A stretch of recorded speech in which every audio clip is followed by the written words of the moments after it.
Small towns, millions of rupees, and the boom of sex toys in India. India may be the land of Kama Sutra, but that's the reality of several centuries ago. Now we hide away our sexual desires, coated and concealed in layers and layers of moral policing, judgment, and guilt. Consequently, when you're met with the refreshing fact that the sex toy market in the country is a booming one, it comes as a pleasant surprise. At least someone somewhere is giving vent to their sexual desires. According to this report here, the Indian sexual wellness market was at $453 million in 2015. This is expected to grow to $1.63 billion by 2020. These numbers account for primarily online sales since there are no public offline stores in the country. If we look at this thriving market closely, there are some interesting facts to be found. Sex toys confined to metros? No, sir.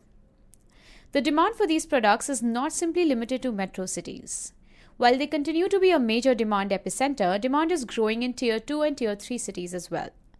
To put things in perspective, according to a March 2017 report, while Tier 1 constituted 48% of the demand, it was followed by Tier 2 at 40% and 12% for Tier 3. The trends keep shifting based on the current flair, says Raj Armani, co-founder and COO I Am Besharam, a leading website for sexual wellness products in India. For first 3 months, Bangalore, Karnataka was the leader in the number of orders, while Delhi and Gujarat were leading in the total order size for each month. This month, however, Mumbai has taken the lead, Raj Armani. One visit to the website would reveal to the consumer a plethora of products to choose from. For the uninitiated eye, it's more bewildering than exciting to see an endless supply of contraptions categorized by gender, body parts, and the kind of stimulation you're looking for. However, most customers that they get are quite clear about what they want, adds Armani. In fact, on the contrary, they are excited to the point that they need to be calmed down and their expectations need to be recalibrated.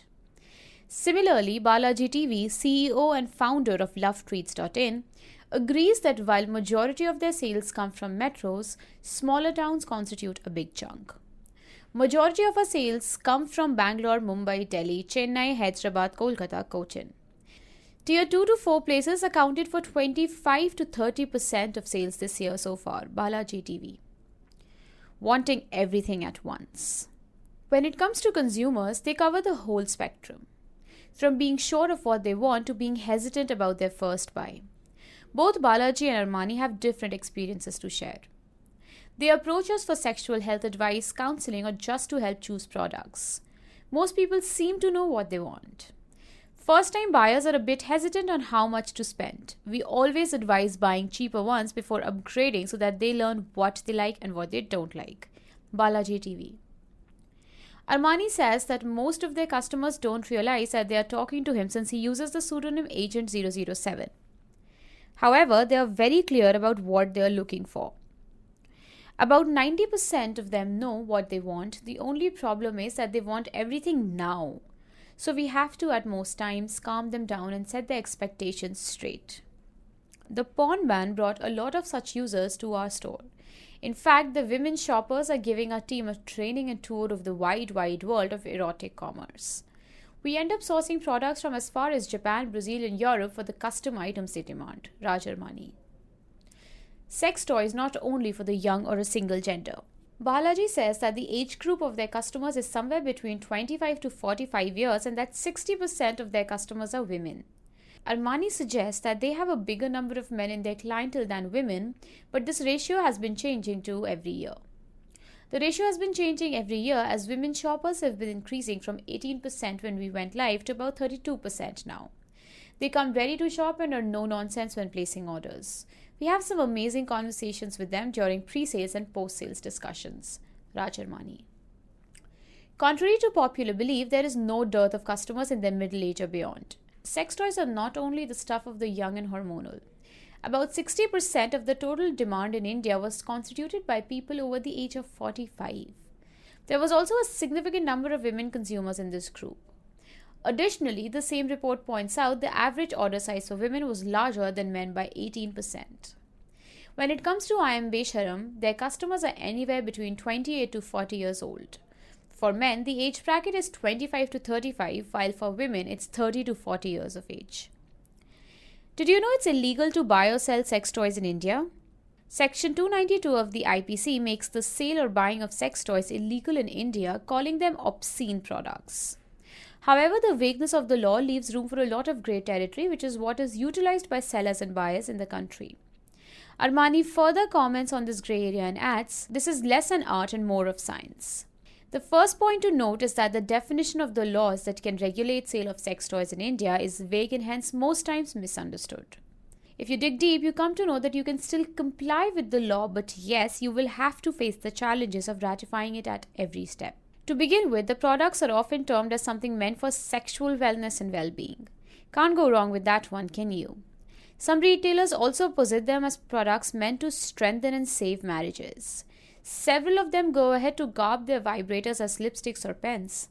No one will jail anyone for owning a pair of fluffy handcuffs, can they now? How far people are willing to go for sexual pleasure?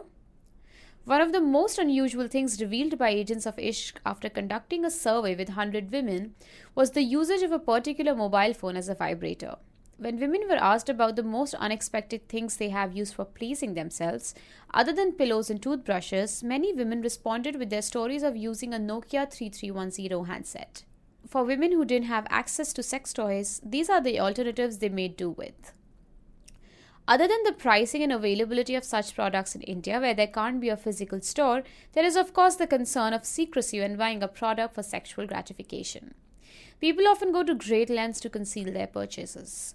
For instance, shares Armani, their consumers have made all sorts of demands to help keep the product concealed in its packaging. We have had customers request to fold the products to make it look like a rubber mold and then pack. So when it arrives, you can't feel the shape in a package. We have frequent requests to drop it off at airports when customers are leaving so their family doesn't know of the arrival of the package. This one time a man took a flashlight from us for his honeymoon in Sri Lanka. When he came back, the customs questioned him what it was. He cleverly explained it to be a manual vacuum pump which the customs had to buy and didn't bother him again. At one time, a woman shopper contacted us to know if it was okay for her to bring a dildo she got in Amsterdam. We guided her how to pack and plan, but she was so nervous she ended up giving it to an air hostess as a gift, Raj Armani. Armani also speaks of high-profile customers that include Bollywood celebrities, politicians, and production houses who have sourced products from them. If you would name the top 10 male Bollywood actors, 3 of them have shopped at our store. 2 of the top 10 Bollywood directors and producers have shopped at our store too. We have provided the props for many Yash Raj movies and web series. We have had politicians from Kerala, Eastern States, and Delhi shop with us as well, Raj Armani. Balaji adds that he has been approached by some users with interesting names like Jon Snow. Another interesting fact is that the sale of these products goes up around the holiday season and festivals. During the wedding season, sales increase by 40%, suggests this report. What do Indian trends suggest? Market trends suggest that the consumer is becoming more and more informed every day. Balaji says that their sale patterns show that couples are becoming aware of each other's needs. Recently, we are seeing an increased number of sales, which indicates that couples are investing in sexual wellness items to increase intimacy, and there's healthy participation by both parties. We also see these orders increase whenever there are holidays around, which indicates that couples are maybe using the holidays as an opportunity to spend quality time with each other and spice it up while they're at it. Balaji TV. He also adds that India is a fast-growing market. While we cannot comment on the current numbers, we can say that every year we are increasing 3.5 times in terms of revenue, Balaji TV. The lack of knowledge about their bodies and sexualities is being reduced further by the internet and the porn industry, affirms Armani. Media and entertainment also have a big role to play, he adds. The 4 such very controversial releases in the last 18 months, Lipstick Under My Burqa, Veere the Wedding, Lust Stories, 4 More Shots, all present women who are not afraid to speak their mind.